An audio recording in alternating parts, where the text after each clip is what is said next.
తాకట్టులో ఉన్న మీ బంగారం ఈ రోజు ఎంత ధర చేస్తుందో కొమ్మూరి గోల్డ్ వాళ్ళకి కాల్ చేస్తే ఫ్రీ గోల్డ్ కాస్ట్ చెక్ చేసి చెప్తారు. ఇనిషియల్ గా ఓటీటీ వచ్చినప్పుడు చాలా మంది యాక్టర్స్ కానీ హీరోస్ కానీ ఒక శాపంలాగా మారింది ఓటీటీ అనుకున్న వాళ్ళు ఉన్నారు. అదే ఓటీటీని ఈరోజు వరంగా అనుకుంటున్న వాళ్ళు కూడా ఉన్నారు. అవును అవును. అంటే విత్ ఇన్ 2-3 years లో ఎంత చేంజ్ ఓటీటీ ఓన్లీ మీ యాక్టర్స్ లైఫ్ లోనే తీసుకొచ్చింది అంటే మరి ఇన్ని కోట్ల మంది వ్యూయర్స్ కి అది ఎట్లా తీసుకోవచ్చు సార్ దాన్ని? ఇప్పుడు టెలివిజన్ వచ్చినప్పుడు కూడా అప్పుడు కూడా అదే అనుకున్నారు. అయ్యి బాబు ఇప్పుడు టీవీ వచ్చేసింది, థియేటర్కి ఎవరు వస్తారు అనే ఒక చిన్న ఫీలింగ్ అప్పుడు కూడా కలిగిందండి. అప్పుడు కూడా. సో ఇవన్నీ కొంచెం మార్పులు జరుగుతూనే ఉంటాయి ప్రపంచంలో. మనం వచ్చి అడాప్ట్ అయ్యి వెళ్తా ఉండాలి. ఇప్పుడు కూడా నా స్ట్రాంగ్ నమ్మకం ఏంటంటే థియేటర్కి స్థానం ఉంది, విపరీతంగా ఉంది. నేను వారానికి 2 సార్లు థియేటర్కి వెళ్తానండి. మీరు మినిమం నాకు అసలు ఖాళీగా ఉంటే మూడోసారి కూడా వెళ్తాను నేను థియేటర్కి. షూటింగ్లో పని ఉంటే అది వేరే విషయం, కానీ ఖాళీగా ఉంటే మినిమం 2 to 3 times నేను థియేటర్కి వెళ్తాను. Okay. I'm not a weekend person. జనాలు ఎక్కువ ఉంటారు కాబట్టి నేను మండే, ట్యూస్డే, వెన్స్డే మార్నింగ్ షోలకి వెళ్తాను నేను. బట్ నేను I'm regular theatre goer, I'm regular OTT watcher. Okay. So 2 చూస్తాను, రెండిటికి స్థానం ఉంది. సో రెగ్యులర్గా వెళ్తున్నారు కాబట్టి కామన్గా చెప్పే ఫ్యాన్స్ ఏం చెప్తుంటారు మీకు, ఎస్పెషల్లీ అబౌట్ యువర్ ఇంత స్మార్ట్గా అందంగా ఉన్నారు ఇలాంటివి ఎక్కువ చెప్తుంటారా? నేను థియేటర్కి వెళ్ళనండి. నేను మాస్క్ పెట్టేసుకుని మార్నింగ్ షోకి వెళ్తానండి. మండే మార్నింగ్ షోకి ఎవరుంటారండి? మమ్మల్ని మాస్క్ పెట్టుకుంటేనే గుర్తుపడతారు. గుర్తుపడతారు కానీ Monday morning, Tuesday morning show, ఏదో 9 o'clock షోకి ఎవరు వెళ్తారండి? వాళ్ళందరూ ఆఫీసులకి వెళ్తారు కదా ఆ టైంలో. ఓకే. సో చాలా తక్కువ మంది ఉంటారు. నేనైతే మన ఏఎంబీకో, ఆర్కేకో వెళ్తాను నేను ఈ 2 థియేటర్స్లో. ఓకే. మార్నింగ్ షోకి వెళ్ళినప్పుడు అంత జనాలు ఉంటారండి అసలు. కానీ నేను థియేటర్ బాగా ఎంజాయ్ చేస్తారు. ఎక్కువ సింగిల్ స్క్రీన్ థియేటర్స్కి వెళ్తారా లేకపోతే? సింగిల్ స్క్రీన్స్ కష్టం అండి. మల్టీప్లెక్స్ సింగిల్ స్క్రీన్స్కి వెళ్ళాలని అనిపిస్తుంది కానీ కష్టం. ఏ సినిమాలు చూసారు మీవి సింగిల్ స్క్రీన్లో? సింగిల్ స్క్రీన్లో నిజం చెప్పనా, లాస్ట్ సింగిల్ స్క్రీన్ మూవీ నేను చూసింది, మీరు నమ్మరు, నేను మహేంద్రగిరి వారాహి షూటింగ్ చేస్తున్నప్పుడు ఒక పాడుబడిన థియేటర్లో కా సినిమా చూశాను నేను. ఎక్కడది? ఇక్కడ చిత్తూరు దగ్గర అండి. కరెక్ట్ గా తెలియదు నేను. ఓకే. మహేంద్రగిరి వారాహి షూటింగ్ జరుగుతున్నప్పుడు లొకేషన్ నాకు కరెక్ట్ గా తెలియదు, కానీ that was my last time in single screen theatre. Okay. Yeah. ఆ పైన చూస్తే అది బూజు ఫ్యాన్ పడిపోయేలాగా ఉంది పైన నా మీద. అంటే it was one of those, అంటే అక్కడే ఆడుతా ఉంది. ఓకే. ఓకే. సో నేను అక్కడ చూడాల్సి వచ్చింది. కిరణ్ అభవరానికి చెప్పాను కదా, కిరణ్ కూడా చెప్పాను, నీ సినిమా చూస్తానికి నేను అలాంటి థియేటర్కి వెళ్ళి చూశాను నేను. ఎందుకంటే ఆ సినిమా కూడా ఫైనల్ స్టేజ్ లో ఉంది రన్ లో. ఓకే. సో మల్టీప్లెక్స్ నుంచి తీసేశారు, సింగిల్ స్క్రీన్ కి వచ్చేసింది. Okay. I'm unable to place where I saw it. Chittoor అనుకుంటా. చిత్తూరు అక్కడ అంతే ఉంటుంది ఆల్మోస్ట్. బట్ ఈ సినిమాకి ఎక్కువ హార్డ్ వర్క్ చేశారా లేకపోతే చాలా స్మార్ట్ గా వర్క్ చేశారా సార్? చాలా చాలా చాలా ముద్ద చేస్తున్నారు, చేసింది ఎలాంటి రోల్ అయినా కానీ. Thank you. స్మార్ట్ గా హార్డ్ వర్క్ చేశానండి. స్మార్ట్ గా హార్డ్ వర్క్ చేశాను. ఓకే. సో అది చాలా లౌక్యంగా చెప్పినట్టున్నాను కదా. స్మార్ట్ గా చేయలేదు, హార్డ్ వర్క్ చేయలేదు, స్మార్ట్ గా హార్డ్ వర్క్ చేశారండి. ఓకే. కానీ ఫస్ట్ గెటప్ వేసుకున్నప్పుడు ఒక కాన్ఫిడెన్స్ వస్తుంది కదా డెఫినెట్ గా. I think very different role. కొంచెం వైట్ హెయిర్ అంతా కొంచెం మెయింటైన్ చేసాం ఈ సినిమాలో. కొంచెం వైట్ యాడ్ చేసుకున్నాం, లేని వైట్ ని కూడా పెట్టుకున్నాం. డైరెక్టర్ వాంటెడ్ ఇట్ అండి. నేను డైరెక్టర్ కోసం, నేను ఒకసారి డైరెక్టర్ పట్ల ఒక కాన్ఫిడెన్స్ ఏర్పడితే నేను డైరెక్టర్ కోసం ఏమైనా చేసేస్తాను. ఓకే. నాకు ఈ కథ చెప్పిన తర్వాత నాకు ఇమ్మీడియట్ గా నాకు రాజేష్ మీద ఒక చాలా కాన్ఫిడెన్స్ ఏర్పడింది. And I just followed him, I just surrendered to him, అంతే.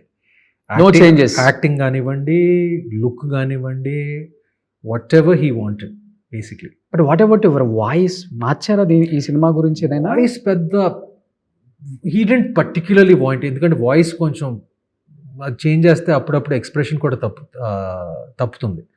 But the voice was more or less the same అండి. ఓకే. యా.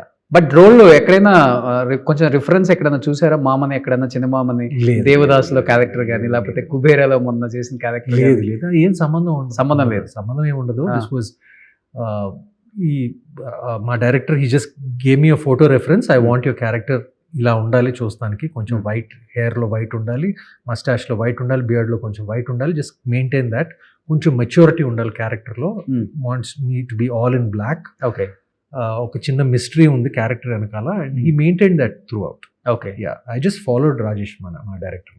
ఫస్ట్ టైమా జగ్గుబాయితో? ఫస్ట్ టైం అండి, ఆ? First time. చాలా వియర్డ్ కదా, ఫస్ట్ టైం ఇన్ని సంవత్సరాలు ఇండస్ట్రీలో ఉండి, plus Jagapathi Babu is a very close family friend of ours. Okay, నేను ముద్దుగా చౌమామ అని పిలుస్తాను నేను చిన్నప్పటి నుంచి. ఆయన ఇంట్లో చౌదరి గారు అంటారు కదా. Chowdary was his nickname, so అవును, like I call him Chowmama. ఇండస్ట్రీలో అందరూ మాక్సిమం చౌదరి అంటారు కదండి, ఆయన చౌ అంటారు కదా, అదే చౌ అంటారు, చౌదరి చౌదరి నేను చౌమామ అని పిలుస్తాను, ఎందుకంటే ఆయన ఫాదరు మా తాతగారికి మధ్య రిలేషన్షిప్, రాజేంద్ర ప్రసాద్ గారికి మా తాతగారికి, ప్రొడ్యూసర్ కదా ఆయన అవును తాతగారికి. సో ఇప్పటి నుంచో చిన్నప్పటి నుంచి ఆ అనుబంధం ఉంది. యాక్ట్ చేయడం ఇదే ఫస్ట్ టైం. ఓకే, మామ ఏం చెప్పారు గెటప్ చూసి అల్లుడిని? ఏమీ చూడలేదు, సినిమా గురించి ఏం తెలియదు అసలు. ఈ సినిమా గురించి ఇంకా నేను చూపించాలి, ఇంకా బహుశా ఈ ట్రైలర్ రిలీజ్ అయిన తర్వాత నేను చూపిస్తాను. ఇద్దరికి సీన్స్ ఉన్నాయి కదా, చౌమామ సీన్స్ ఉన్నాయండి. ఇంతకాలం పట్టింది మనం ఇద్దరం కలిసి చేయడానికి అని అని కామెంట్ చేశాడు. But yeah, he was also very happy అండి. Okay, he was also very happy. So అందరూ అనుకుంటారు కానీ స్టార్ కిడ్ అని ఒక హిట్ పడే వరకు కూడా నిజంగా ఆ స్టార్ కిడ్ పడే అది లోపల ఉంటది కదా, తెలియని ఒక ఇది. అది మొన్న అఖిల్లో చూసాం అందరం. ఒక్కసారిగా నాగార్జున గారికి సాష్టాంగ నమస్కారం చేసేసి ఇద్దరు వెయిట్ చేసిన సిచ్యువేషన్. ఐ థింక్ నాగార్జున గారిని ఆఫ్టర్ నాగేశ్వరరావు గారు ఫస్ట్ అవే ఎప్పుడు చూడలేదు. నేను ఎప్పుడు చూడలేదు. ఆ మూమెంట్ చూసినప్పుడు ఏమనిపించింది? చాలా సంతోషంగా అనిపించింది అండి, చాలా రిలీఫ్ అనిపించింది. నాకు కూడా చిన్న అలా కళ్ళ మీద నీళ్ళు కూడా ఒక చిన్న ఆ ఫీలింగ్ వచ్చింది. ఎందుకంటే నాకు తెలుసు చిన్మయ కాంట్రిబ్యూషన్ ఎంత ఉందో, లెనిన్లో ఎంత బాధ్యత ఉందో, పాపం ఎంత తపన ఉందో, అఖిల్లో ఎంత టాలెంట్ ఉందో. నాకు ఎక్కడో నాకు సత్యం గుర్తుకొచ్చింది. నా సినిమా లెనిన్ సక్సెస్ అయినప్పుడు నాకు సత్యం గుర్తుకొచ్చింది ఎందుకంటే చిన్మయ అప్పుడు కూడా నాకు నా సినిమాలు ఒక మాదిరిగా ఆడిని, కొన్ని ఫ్లాప్లు అయినాయి, కొన్ని యావరేజ్లు అయినాయి. 4 సంవత్సరాల తర్వాత, నేను 99 తర్వాత నాకు ఫస్ట్ బ్లాక్ బస్టర్ సత్యం. ఓకే, సత్యం కూడా చిన్మయ అలాగే చేశాడు, పట్టుకుని దగ్గరుండి ఓకే కథ చేయించి, అసలు ఆ కథ డబుల్ పాజిటివ్ చూశాక మార్పులు చేసి దాన్ని చెక్కి దాన్ని ఇలా పిండి కరెక్ట్గా చేసే వరకు లెనిన్ కూడా అలాగే దానికన్నా ఎక్కువ చేసినట్టున్నాడు చిన్మయ. ఓకే, అండ్ సో నాకు ఆ ఫీలింగ్ నాకు అనిపించింది. I was in Akhil's place, ఇది సత్యం అప్పుడు. So I was very happy. And నాకు same comments also use to come నా గురించి కూడా అప్పుడు చిన్నప్పుడు.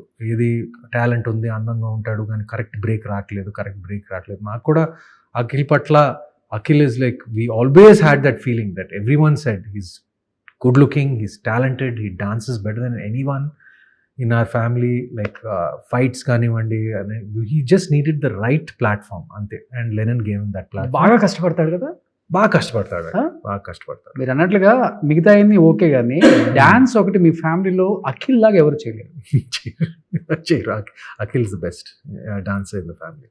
ఓకే, నాకు చైతన్య బాగా సర్ప్రైజ్ చేశాడండి. చైతన్య కూడా చేస్తాడు, నేను అనుకోను. కానీ లవ్ స్టోరీలో సాయి పల్లవి పక్కన ఒక పాట చింపేశాడు కదండి, నేను ఎక్స్పెక్ట్ చేయలేదు. అది సాయి పల్లవి పక్కన టెర్రస్ మీద రెయిన్ సాంగ్ ఉంటుంది. సో ఎక్కడో ఉంది అందరికి, ఏదో కష్టపడితే డాన్స్ చేయగలం. ఓకే, లెనిన్ చూస్తూ విజిల్స్ వేసారా? విసిరేసానండి. కానీ క్లైమాక్స్లో, ఎస్పెషలీ క్లైమాక్స్లో తన అఖిల్ యాక్టింగ్ రియలీ హిట్ మీ హార్డ్. ఓకే,